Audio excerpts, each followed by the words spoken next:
প্রিয় তৌহিদি জনতা, আমরা জুলাইয়ের 24 গণহত্যার পরে কখনো কল্পনা করতে পারি নাই আমাদের বিশ্ববিদ্যালয়গুলো থেকে বারবার কোরআন বিরোধী কাজকর্ম করা হবে। আমরা ভেবেছিলাম বেশিরভাগ দূর হওয়ার মাত্র দিয়ে হিন্দুত্ববাদের যে অগ্রসর বাংলাদেশ থেকে দূর হয়ে যাবে, কিন্তু আমাদের আফসোস হলো জুলাই থেকে শাহাদাতের নজরা পেশ করা হয়েছে। মাদ্রাসার শিক্ষার্থীরা 180-র উপরে শাহাদাতের নজরা পেশ করা সত্ত্বেও এখন পর্যন্ত মাদ্রাসার শিক্ষার্থী নারীরা হিন্দুত্ববাদের অগ্রসরে কষ্টের শিকার হচ্ছে। কোটি জনতা চুপ কেন থাকবে? প্রিয় তৌহিদি জনতা, আমরা প্রশাসনকে দেখতে পাচ্ছি এই ব্যাপারে নীরব ভূমিকা পালন করা হচ্ছে।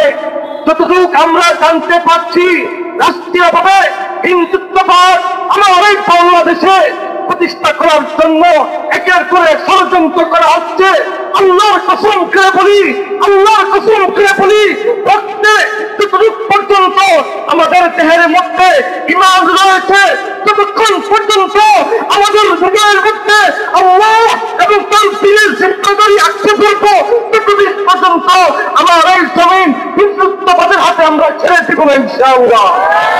প্রিয় তৌহিদি জনতা, আমরা বারবার নির্যাতিত নিপীড়িত হচ্ছি।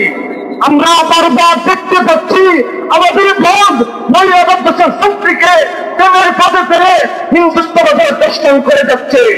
আজ অব্দি পর্যন্ত আমরা ইনসাফ ও বিচার পাই নাই। আপনারা কি জীবন বাজি রাখার জন্য প্রস্তুত আছেন? বিচার করার জন্য ইন্টারিম সরকার হটিয়ে নতুন সরকার গঠন করতে হয়, তাহলে সেটা করার জন্য আমরা প্রস্তুত আছি।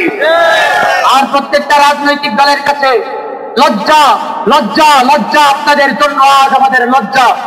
এত বড় একটা ঘটনার পরেও আপনাদের কোনো বিবৃতি আমরা পাই না। সামান্য একটা পোস্ট করেও আপনারা এদের সাথে সমর্থন করতে পারেন না।